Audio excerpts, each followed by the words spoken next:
Minun nimeni on Kalle Kankaanpää, olen Suomen arktinen suurlähettiläs.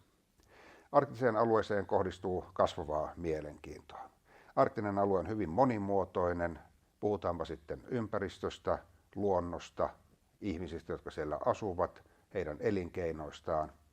Jos ajatellaan arktista aluetta Suomen, Ruotsin, Norjan tai Kanadan tai Grönlannin kannalta, ne ovat hyvin vaihtelevia alueita. Moni saattaa tuntea kauniit kuvat jäävuorista, jotka kelluvat pohjoisella jäämerellä, mutta arktinen alue on ennen kaikkea meille koti. Se on se, missä asumme, elämme, käymme töissä, käymme koulumme ja kasvatamme lapsemme.